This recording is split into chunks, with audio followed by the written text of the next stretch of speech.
Class 12th के सभी student इस चैनल को तुरंत सब्सक्राइब कर लें और अपने साथियों के साथ वीडियो को शेयर भी कर दें। जैसा कि आप जानते हैं कि समुदाय के बारे में चर्चा किए थे पिछले वीडियो में कि समुदाय क्या होता है, समुदाय के अर्थ क्या होता है, उसकी परिभाषा क्या होती है।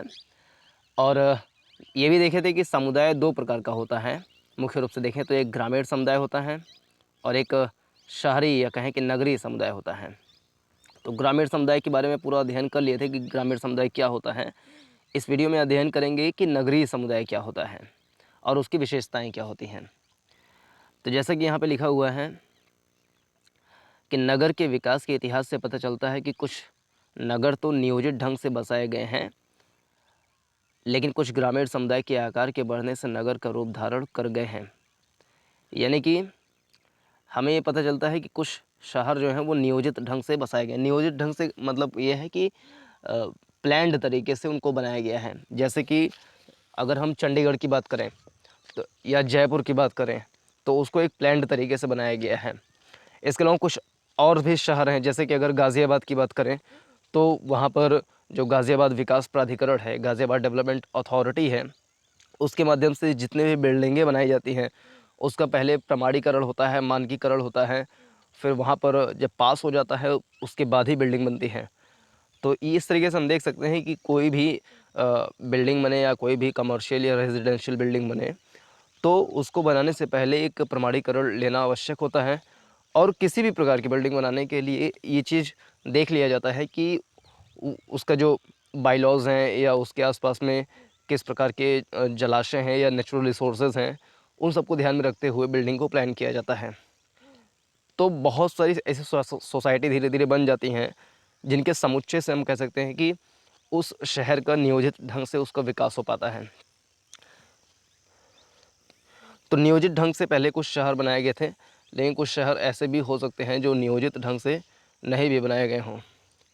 तो वहाँ पर बहुत तरीके की समस्या भी हो जाती है, जैसे कि हम कह लें कि जब बाढ़ होता है तो फ्लड वाली समस्या हो जाती है बारिश के समय में, या बहुत सारे जैसे रोगाणुजनक जो बैक्टीरियाज़ वगैरह हैं, जैसे कि मलेरिया बहुत ज़्यादा हो जाते हैं कुछ कुछ क्षेत्रों में। जैसे कि दिल्ली में भी अगर देखें तो मलेरिया के केसेस पर्याप्त मात्रा में आ ही जाते हैं, लेकिन वहाँ के जो मुख्यमंत्री हैं वो उनकी अच्छी नीतियाँ जिसके चलते मलेरिया को काफ़ी कम कर दिया गया है दिल्ली में। लेकिन फिर भी जब ठीक प्रकार से बसावट नहीं होती है, प्रादेशिकता जब ठीक प्रकार से नहीं हो पाती है, तो अ, ऐसे मलेरिया या कह लें कि अन्य प्रकार के जो जल जनित रोग होते हैं उनको उनकी बढ़ने की जो प्रायिकता है, संभावना है, वो बहुत ज़्यादा बढ़ जाती है। इसलिए नगरों को नियोजित ढंग से बसाना बहुत ज़्यादा ज़रूरी हो जाता है।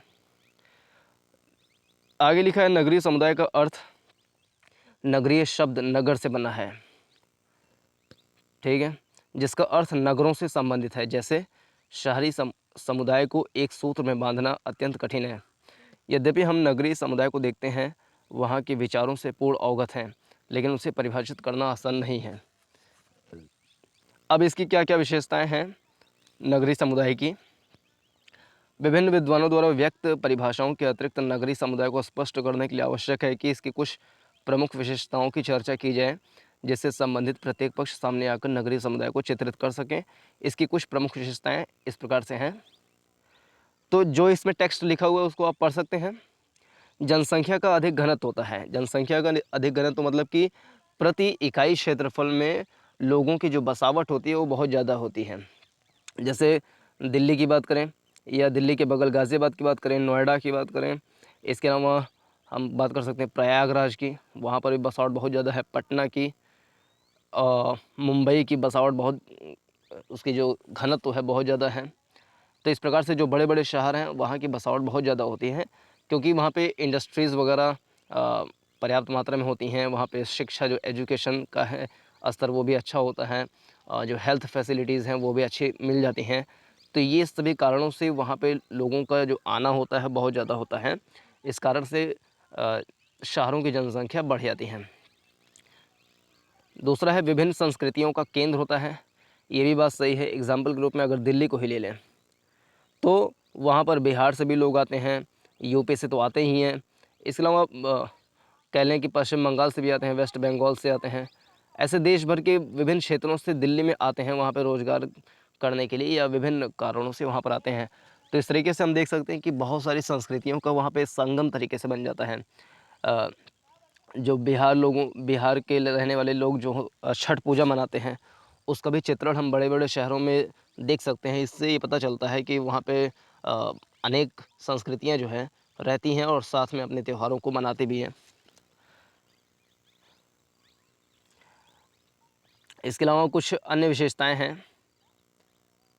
औपचारिक संबंध के रूप में हम देख सकते हैं कि औपचारिक संबंध होता है वहाँ पर शहरों में। औपचारिक संबंध मतलब कि नगरीय समुदाय में औपचारिक संबंध का बाहुल्य होता है। देखा जाता है कि सदस्यों का व्यस्त जीवन आपसी संबंध औपचारिक होता है। यानी कि लोग बहुत ज़्यादा बिज़ी होते हैं, एक दूसरे से इंटरेक्शन जो है अनुक्रिया, अंतःक्रिया अ, बहुत कम होता है। इस प्रकार से वहाँ पे औपचारिक संबंध के रूप में उसको हम देख सकते हैं। अगला है अंधविश्वासों में कमी। इसलिए क्योंकि वहाँ पे इंटरनेट है, एजुकेशन है और जो हम कह सकते हैं जो पश्चिमीकरण है या ग्लोबलाइजेशन है उसकी वजह से वहाँ पर बहुत सारी सूचनाएँ जो हैं, सही सूचनाएँ वो मिल जाती हैं और विभिन्न विदेशी संस्कृतियों से भी उनका इंटरेक्शन होता रहता है। इस कारण से अंधविश्वास में कमी आती जाती है। अनामकता, अनामकता मतलब कि कोई किसी को नहीं जानता है, इसका मतलब ये होता है। मतलब कि ये कि शहर में आकर के किसी दूसरे ग्रामीण पृष्ठभूमि का कोई व्यक्ति आकर रहने लगे, तो उसके बारे में पता लगा पाना उतना आसान नहीं होता है। मतलब कि ये कि अगर कोई व्यक्ति ग्रामीण क्षेत्र में बहुत बुरी स्थिति में रह रहा है, तो वो अपने नाम को छुपा करके शहर में सही स्थिति या कुछ भी काम करके रह सकता है। क्योंकि वहाँ पे उसको कोई जानता नहीं है, तो उसको कोई बोलने वाला या उसको कोई नीचा दिखाने वाला वहाँ पे होता नहीं है, इसलिए वो सही तरीके से वहाँ पे रह भी सकता है। तो ये अनामकता कह सकते हैं इसको। और फिर आवास की समस्या होती है, ये बात सही है कि बड़े-बड़े शहरों में जो गंदी बस्तियाँ होती हैं, वहाँ पे छोटी-छोटी सकरी-सकरी गलियाँ होती हैं, छोटे-छोटे कमरे होते हैं, बगल से नालियाँ बह रही होती हैं। जो नगर निगम है, वहाँ से पानी आ रहा होता है। जो शौचालय हैं, वो ठीक प्रकार से सुलभ नहीं होते हैं। एक प्रकार से कह लें कि वो एक तरीके से रोग का घर होता है और आवास की समस्या तो बहुत बड़ी समस्या बनी रहती है। हालाँकि प्रधानमंत्री जी ने ग्रामीण विकास योजना, शहरी विकास शहरी आवास योजना ये सब लेकर के आए हैं। इससे हम लगभग 2 करोड़ आवास बन चुके हैं, अगर पूरे भारत में देखा जाए तो। तो आवास की समस्या तो धीरे-धीरे कम हो रही है, लेकिन जो गंदी बस्तियाँ हैं, उसको अगर देखा जाए तो विश्व भर में सबसे ज़्यादा गंदी बस्तियाँ भारत में ही हैं। और मुंबई में एक स्थान है धारावी, वो पूरे एशिया में सबसे बड़ी गंदी बस्ती के रूप में उसको देखा जाता है। तो आवास की समस्या एक बहुत बड़ी समस्या है। और वर्ग अतिवाद इसमें अगला उसकी विशेषता है, वर्ग अतिवाद, यानी कि नगरीय समुदाय में धनियों के धनी और गरीबों में गरीब वर्ग के लोग पाए जाते हैं। यानी कि जो वहाँ पे फैक्ट्री लगाए हैं, इंडस्ट्री लगाए हैं, बड़े-बड़े लोग हैं, वो बहुत ज़्यादा धनी होते हैं और जो दूसरे शहरों से आकर के वहाँ पे काम कर रहे होते हैं, वो अपेक्षाकृत निर्धन होते हैं या कम पैसे वाले होते हैं। तो इस प्रकार से वर्ग अतिवाद वहाँ पर देख सकते हैं। श्रम विभाजन, नगरीय समुदाय में अनेक व्यवसाय वाले लोग होते हैं, जहाँ ग्रामीण समुदाय में अधिकाधिक लोगों का जीवन कृषि, गाँव में कृषि का प्रधान होता है या उससे संबंधित कार्यों पर निर्भर होता है। वहीं दूसरी तरफ नगरीय समुदाय में व्यापार भी होता है, व्यवसाय भी होते हैं, नौकरी भी होती है, अध्ययन भी होता है। तो इन सब से भी अपना जीवन यापन हो जाता है। एकाकी परिवार की महत्ता होती है वहाँ पे, जिसको सिंगल फैमिली बोल सकते हैं या हम न्यूक्लियर फैमिली बोल लें इंग्लिश में। नगरीय समुदाय में उच्च जीवन स्तर की आकांक्षा के फलस्वरूप संयुक्त परिवार की जिम्मेदारियां वहन करना कठिनतम साबित होता है। और शहरों में आराम से देख सकते हैं कि वहाँ पे बहुत बड़ी फैमिली नहीं देखी जा सकती है, जबकि गांव में जॉइंट फैमिली, बड़े बड़े परिवार देखे जा सकते हैं। अगला है धार्मिक लगाव की कमी। धार्मिक लगाव की कमी इसलिए कि धार्मिक लगाव तो लगभग सभी जगह पर होता है, लेकिन जो धार्मिक अंधविश्वास होता है, जो धार्मिक कट्टरता होती है, उसका कहीं ना कहीं कमी देख सकते हैं, लेकिन कुछ ऐसे अपवाद भी आते हैं, जैसे कि दिल्ली में जो दंगा है, दिल्ली दंगा के नाम से जो प्रसिद्ध हुआ, और शहरों में ऐसे कुछ धार्मिक उन्माद ज़रूर देखने को मिले हैं, जिससे कि ये विशेषता थोड़ी सी धूमिल सी प्रतीत हुई लगती है।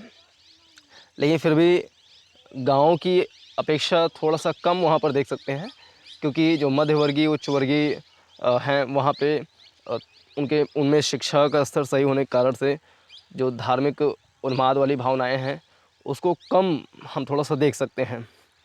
लेकिन राजनीति में या कहें कि राजनीतिक प्रचार में हम देख सकते हैं कि धार्मिक आधार पे कैसे बरगलाया जाता है या फुसलाया जाता है, तो उससे भी धार्मिक उन्माद फैलने की जो प्रबलताएँ हैं वो बढ़ने लगती हैं। अगला है सामाजिक गतिशीलता, यानी शहरी जीवन में अत्यधिक गतिशीलता पाई जाती है। जहाँ गांव का जीवन एक शांत समुद्र की तरह होता है, वहीं शहर का जीवन उबाल खाते पानी की तरह होता है। मतलब कि बहुत ज़्यादा कंपटीशन होता है, बहुत ज़्यादा लोग रहते हैं, तो उनको एक दूसरे से आगे बढ़ने की प्रतिस्पर्धा होती है, तो इस कारण से वहाँ पे गतिशीलता बहुत ज़्यादा पाई जाती है। अगला है राजनीतिक लगाव, क्योंकि जैसे मान लीजिए लखनऊ है या दिल्ली है, बड़े बड़े जो शहर हैं वो राजनीति का एक केंद्र भी होते हैं, तो वहाँ से राजनीतिक लगाव भी हम देख सकते हैं। जैसे कि वर्तमान में हरियाणा और पंजाब में किसानों की जो आंदोलन चल रहे हैं, तो वो लगभग बड़े किसान हैं, और बड़े किसानों का सीधे सीधे राजनीति से संबंध होता ही है। और हरियाणा पंजाब के जो बड़े किसान हैं वो दिल्ली से काफ़ी नज़दीक भी पड़ते हैं, तो उनका राजनीतिक लगाव वैसे भी बढ़ जाता है। और जहाँ पर आर्थिक संबलता आती है, वहाँ पर राजनीतिक संबलता भी आती जाती है धीरे धीरे। तो ये कुछ इस शहरी समुदाय की विशेषताएं थीं। समुदाय क्या होता है, इसका अर्थ और परिभाषा के बारे में विस्तार से चर्चा किए थे कि समुदाय की डेफिनेशन क्या होती है। अगर हम समुदाय को इंग्लिश में देखें तो कम्युनिटी बोलते हैं, और कम्युनिटी जो है वो लैटिन भाषा के दो शब्दों से मिलकर बना है। एक शब्द है कॉम और एक शब्द है म्यूनिस। कॉम मतलब होता है टुगेदर, और म्यूनिस मतलब होता है सर्विंग, यानी कि एक साथ सेवा करने की जो भावना होती है किसी एक क्षेत्र विशेष में कुछ व्यक्ति जो रहते हैं और उनसे आपसी लगाव रहता है, और वो अपने ही जाति समूह या अपने ही वर्ग समूह के साथ रहते हैं और उन्हीं में ही विवाह करते हैं, उन्हीं में ही अपने जो सांस्कृतिक चीज़ें हैं वो करते हैं। तो कह सकते हैं कि वो एक छोटा सा समुदाय बन जाता है।